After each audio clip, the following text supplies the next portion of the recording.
At 36, he had a body that was steel strong, and his deep blue eyes held many secrets. Not from Margo. They had no secrets from each other. The loudspeaker crackled. "Flight 363 nonstop to Puerto Vallarta is now boarding at gate 57. "That's us," Margo said. "We have plenty of time." Jack slowed to a walk. They were almost at the boarding area. Margo made a face at him. "If I recall, you are notorious for missing planes, trains, and, most especially, ships." "I may bend the rules a little now and then." Jack put the bags down and took her in his arms. "But you've never met a rule you didn't feel like breaking." She laughed. "I break rules that are arbitrary. Being on time is common courtesy." He kissed her, and they got lost in each other's eyes. "Behave yourself," Margo said huskily. "We'll miss the flight." "If it's anything like our first honeymoon, there's no way I'm missing our second," Jack said, reluctantly letting her go. Margo pulled off her ankle-length coat and shook her mane of honey-blonde hair free of her cashmere headband. She was willowy and tall, almost as tall as Jack. Her eyes were hazel with green flecks, and she had an extraordinary smile that Jack insisted could halt traffic.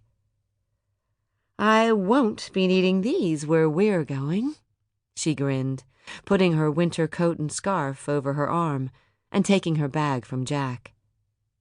She was almost to the gate when she realized Jack was not behind her. He was still standing where she had left him, staring at his mobile phone. She hurried back. "Is everything okay?" "Fine. Everything's fine. I was just shutting my phone off and ordering it not to ring for 2 weeks," he said lightly. "I'll be happy to throw it in the ocean for you as we fly over," she replied, reaching for the phone. Jack pulled her boarding pass from the pocket of his jacket. "You go ahead and get on the plane. I just want to grab a paper." "I'm not letting you out of my sight." "Have a little faith," he grinned, pressing the boarding pass into her hand. "There's an article I need to read for work, and there may not be internet on the plane." "Work? There will be no working on this trip." Jack cupped her face in his hands and looked deeply into her eyes. It was a look that held such love, Margo felt unexpected tears welling. "This one last thing," Jack said. "Then I'm done with work. Finished. That's a promise." He kissed her lightly, then took off at a trot in the direction of the newspaper stand, pulling his suitcase behind him. He waved without looking back and disappeared around a corner. "Do not miss this plane," she called to the empty corridor. "That's an order." Margo felt a little shiver of something. Anxiety?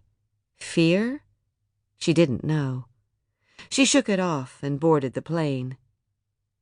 Later, when it had all gone wrong, she would remember that ominous feeling. Chapter 2.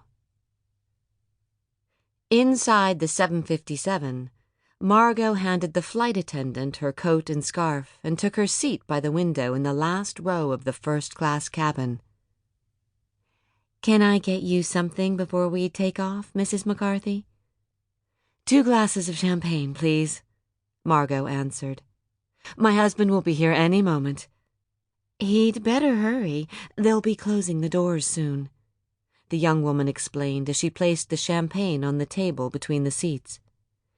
"Don't worry," Margo smiled. "He'll show up just as the jet bridge is pulling away. He likes to live dangerously."